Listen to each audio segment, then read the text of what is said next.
வணக்கம். சற்று முன் கிடைக்கப்பெற்ற மிக மிக முக்கியமான செய்தி ஒன்று வெளியாகி உள்ளது. இரட்டை இலை சின்னத்தை எடப்பாடியிடமே ஒப்படைப்பதற்கு தயாராக இருக்கிறேன் என்பதை நேரடியாக ஓபிஎஸ் அவர்கள் தெரிவித்துள்ளார்.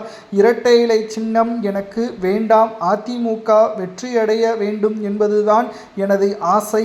மறைந்த முதல்வர் ஜெயலலிதா அவர்களது ஆசையும் அதுதான் என்பதை ஓபிஎஸ் அவர்கள் தெரிவித்துள்ளார். தென் மாவட்டங்களில் எனக்கு இருக்கின்ற ஆதரவுகள் நிச்சயம் அதிமுகவிற்காகத்தான் இருக்கிறது என்பதையும், அதிமுகவின் பொதுக்குழு செயற்குழுவில் எடுக்கப்பட்ட தீர்மானத்தை மறுபரிசீலனை செய்ய வேண்டும் என்பதையும் ஓபிஎஸ் அவர்கள் தெரியப்படுத்தியுள்ளார். நேற்று முன்தினம் எடப்பாடி பழனிசாமி அவர்கள் கூறுவது என்னவென்றால், அதிமுகவில் ஓபிஎஸ் அவர்கள் நீக்கப்பட்டதுதான், அவரை ஒருபோதும் அதிமுகவில் மீண்டும் இணைக்க முடியாது, அதற்கான வாய்ப்பே கிடையாது என்பதை தெள்ளத் தெளிவாக கூறியிருந்தார். பன்னீர்செல்வம் அவர்களுக்கு பதிலளித்தார் எடப்பாடி பழனிசாமி அவர்கள்.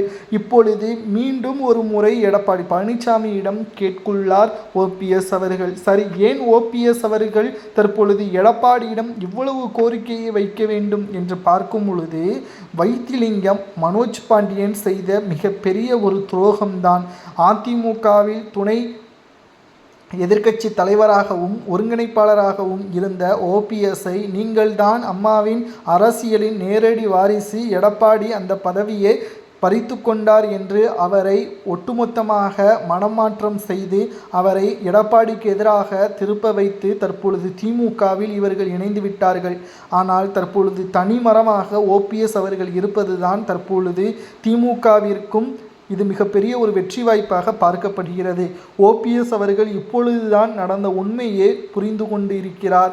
இதனால் ஓபிஎஸ் அவர்கள் கூறுவது என்னவென்றால், அதிமுக பொதுக்குழுவில் எடுக்கப்பட்ட தீர்மானங்களை மறுபரிசீலனை செய்து அதிமுக வெற்றியடைய வைப்பதற்கான முயற்சியில் ஈடுபட வேண்டும் என்பதை ஓபிஎஸ் அவர்கள் எடப்பாடி பழனிசாமி அவர்களிடம் மீண்டும் ஒரு முறை தெரிவித்துள்ளார். இதனால் அதிமுகவில் எடுக்கப்பட்ட பொதுக்குழு, சிறப்பு குழு ஏற்பாடுகள் அனைத்திலும் தீர்மானங்கள் எடப்பாடி பழனிசாமி அவர்களால் ஓபிஎஸ்ஸிற்கு எதிராக கொண்டு வரப்பட்டதல்லவா, அதை தற்பொழுது பரிசீலனை செய்து அந்த தீர்மானத்தை ரத்து செய்து மீண்டும் ஓபிஎஸ்ஸை அதிமுகவில் இணைப்பது சரியா என்பதை உண்மையான தொண்டர்கள் கமெண்ட் வாயிலாக கூறுங்கள். ஓபிஎஸ் அவர்கள் மீண்டும் வந்தால் எடப்பாடி பழனிசாமி அவர்கள் ஏற்றுக்கொள்ளலாமா, அல்லது அவரை நீக்கியது சரிதான், இனியும் அதிமுகவிற்குள் ஓபிஎஸ் வரவேண்டாம் என்று கூறுவது சரியா என்பதை மறக்காம கமெண்ட் வாயிலாக கூறுங்கள்.